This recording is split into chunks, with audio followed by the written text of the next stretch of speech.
Welcome back to the deep dive. I want to start today by taking you back to Okay. a moment that I guarantee every single person listening has experienced. You're sitting in a conference room, or, maybe it's a Zoom call, Mm. and you are there to talk about data governance. Oh boy, I can already feel the energy just leaving the room. Right. You've got your slide deck, you've got all your definitions.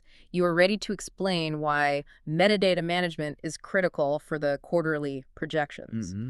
You start talking and you look around the table, maybe at the VP of sales or the head of marketing, and you just see it. The glaze. The lights are on, but nobody's home. Exactly. They're checking emails under the table. They're nodding in that slow, rhythmic way that just means, I stopped listening 3 minutes ago. Yeah. And you get this sinking feeling that you are losing them. You're speaking Klingon and they are speaking revenue. It's the universal struggle of the data professional, isn't it? Yeah. We tend to think that if we just explain the technical definitions clearly enough, people will get it. They'll care. But they don't. They don't. Yeah. Because logic doesn't drive behavior in business nearly as much as we think it does. Emotion does. And that is such a hard pill to swallow for data people. We love logic. We live for structure. Right. So when we hit that wall, our instinct is to just get, louder about the logic. We say, no, you don't understand the lineage required, and they just tune out faster. Which brings us to today's focus. We are not talking about a new software framework. We aren't talking about SQL. We're talking about translation. Translation. Specifically, how to translate the dry, frankly unsexy concept of data governance into something that actually triggers a human response. So our source for this is the Data Governance Analogy Toolkit. And I'll be honest, when I first saw this, I was a little skeptical. Oh, yeah? I thought, okay, are we really going to solve enterprise architecture problems with, cute stories? It just felt a little soft. That's a fair skepticism. It is. But think about the most successful leaders you've ever worked with, the ones who get the budget, the ones who get the headcount. Are they usually the ones with the most technically accurate diagrams? Or are they the ones who can tell a really compelling story about why the money is needed? It's always the storytellers. Always. Point taken. Right. So the mission today, then, is to equip you, our listener, with a specific narrative weapon. Exactly. The source material talks all about sensitizing the business. I really like that phrasing. Sensitizing. Yeah. It admits that the business is, right now, kind of numb to what we do. We need to wake them up. And we're going to do that with the letter U. U is for umbrella. Simple. It sounds incredibly simple, maybe too simple. But as I was reading through the breakdown of this analogy, I started to see the layers. It's not just about staying dry, it's about psychology. It touches on why people hate rules, why they ignore risk, and that horrible moment when it's just too late to fix it. It covers that whole spectrum. The umbrella is kind of the perfect metaphor because it captures the friction of governance better than almost anything else. Okay, so let's unpack this. But before we get to the umbrella itself, we have to set the scene right. Because an umbrella is, well, it's meaningless without the context. Right. And the context here is the sunny day. This is where most data professionals fail. We try to sell governance when the sun is shining. Walk me through the sunny day mindset, because to me, a sunny day sounds great. Business is booming, leads are coming in, the dashboard is all green. Why is that a problem for governance? It's a problem because of something psychologists call optimism bias. When things are going well, human beings are just hardwired to believe they will continue to go well. Sure, that makes sense. If the sales team is crushing their numbers, if the app is running fast, nobody wants to hear about risk. They want to hear about speed. Okay, so let me put myself in that position. I'm the sales VP. The sun is out. I'm walking to work. I've got my coffee. Life is good. Exactly. Now, imagine I run up to you and I hand you this massive, heavy black golf umbrella. And I say, you have to carry this everywhere. To lunch, to the boardroom, to the bathroom. You cannot put it down. My immediate reaction is, get this thing away from me. Why? Because it's clumsy. It takes up one of my hands. I can't text as easily. It's banging against my leg while I walk. And I look up at the sky, and it's perfectly blue. So now I just feel stupid carrying it. And that feeling, that physical annoyance, Yeah. that is exactly how the business feels about your data governance policies. Wow. Okay, that's a really painful realization. It is. When you ask them to fill out the metadata fields in the CRM, or you ask them to document a process before they launch a new feature, you are handing them a heavy umbrella on a sunny day. They don't see the protection. No, they only feel the weight. They feel the drag, they feel the friction, and they're thinking, this data team is just trying to slow me down. They're The Department of No. Exactly, the Department of No. Precisely. And this is where that conflict starts. You are saying safety, but all they are hearing is slow. If you try to argue with them on a sunny day using logic, you will lose. You can't convince someone basking in the sun that they need rain gear just by showing them a weather chart. So if logic fails, how does the analogy help us pivot? Because we can't just stop doing governance. We can't just say, okay, fine, don't carry the umbrella because then, well, then we're negligent. We have to change the timeline in their heads. Yeah. We have to introduce the storm. The audit storm. The audit storm. Now, the source material uses that phrase, and I want to spend a minute on it because storm can mean a lot of different things in business. Yeah, let's get specific because a storm could be a little drizzle or it could be a hurricane. Does the umbrella cover all of them? That's a great question. So think about the drizzle. That's maybe an internal data quality check. Mm-hmm. Someone realizes the monthly report is wrong because the data wasn't standardized. It's annoying. You get a little wet. Right. Uncomfortable, but not life-threatening. Yeah. You look a little sloppy in the meeting, but you survive. Exactly. But then you have the thunderstorm. That's an external client asking, hey, where exactly is my data stored? And who has access to it? And suddenly, you're scrambling. You're running for cover. You're looking for answers that just aren't there. And then there's the hurricane. The hurricane, the regulator, a GDPR audit, a massive data breach, or customer info is leaked on the dark web. Okay.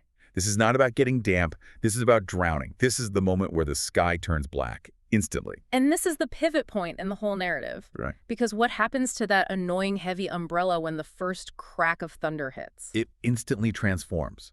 It goes from being a burden to being the single most valuable object in your possession. Yeah. You are not complaining about the weight anymore. You are gripping it with both hands. You are praying it's big enough to cover you. It's such a visceral shift from why do I have to carry this to thank God I have this. And that is the emotion we need to tap into. We need to remind them that the weather always changes. The sunny day is temporary. The storm is inevitable. I want to dig a little deeper into the umbrella itself, because one of the critiques I often hear about analogies is that they can be too surface level. Okay, it's an umbrella, I get it. But does the source material actually break down what the umbrella is? Because in data terms, an umbrella isn't just one thing. That's a great point. Yeah, let's anatomize the umbrella. Let's look at the components. What makes up this protection? Okay, so you've got the fabric, the part that actually stops the rain. Right. Think of the fabric as your metadata and your data quality rules. That is the actual barrier.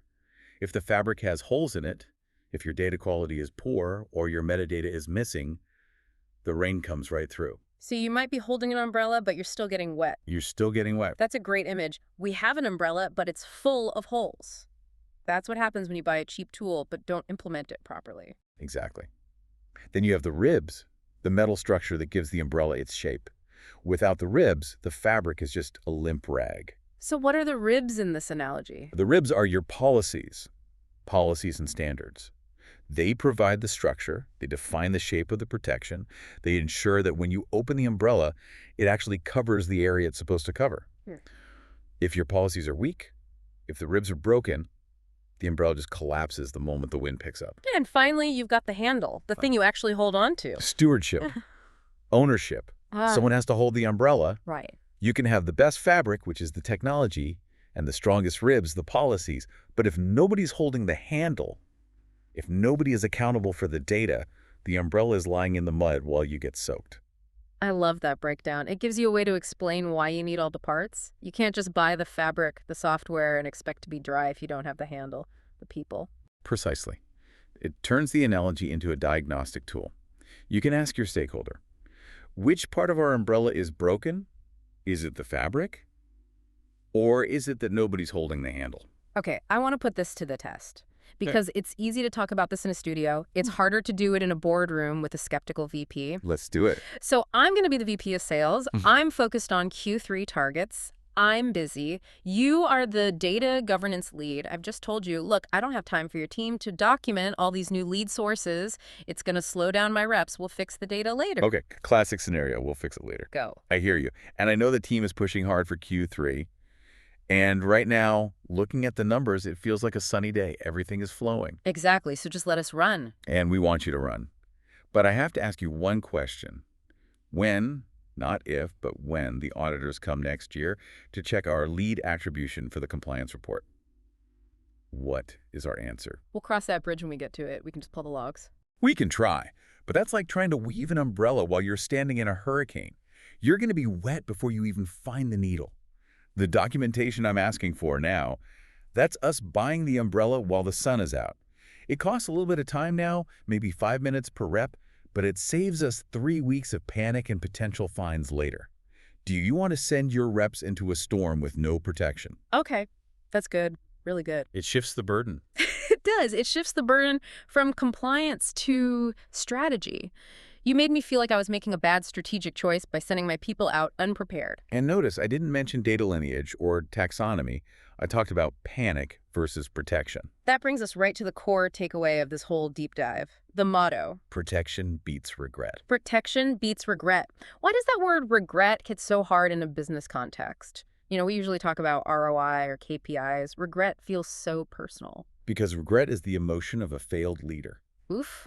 Say more about that. Well, think about it. If you lose money because the market changed, that's bad luck. But if you lose money because you didn't prepare for something you knew could happen, that's negligence. That's regret. Regret is standing in front of the board of directors explaining why you didn't think data privacy was important enough to document. It's the feeling of, I could have prevented this and I didn't. Exactly. And that is what we are selling. We aren't selling governance. We are selling the absence of regret. We are selling the ability to sleep at night. We're selling an insurance policy. I think that's a key distinction you just made. Insurance. People understand insurance.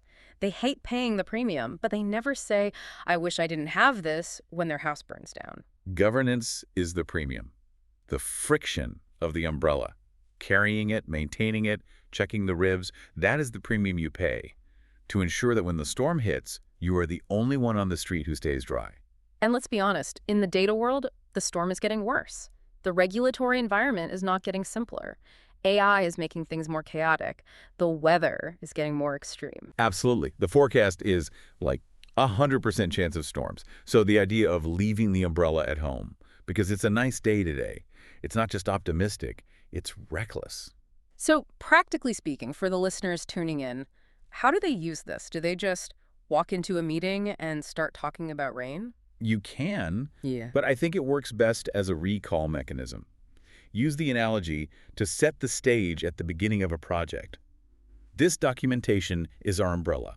Get them to agree to the concept. And then later, when they start complaining about it, You just gently remind them, hey, I know it feels heavy, but remember the storm. We're just checking the ribs. It becomes a shorthand. You don't have to relitigate the value of governance every single week. You just point to the umbrella. as checking the ribs. I really like that. It diffuses the tension. It makes you partners against the storm rather than, enemies. That's the goal. You move from being the data police to being the weatherproofing experts. Before we wrap up, I want to make sure people know where to find more of this. Because the umbrella is just the letter U. There's a whole alphabet in the toolkit. There is. And if you found this helpful, you really should explore the rest. The source material comes from the Data Governance Specialist. You can find their podcast and other breakdowns at www.dgspecialist.com/podcast.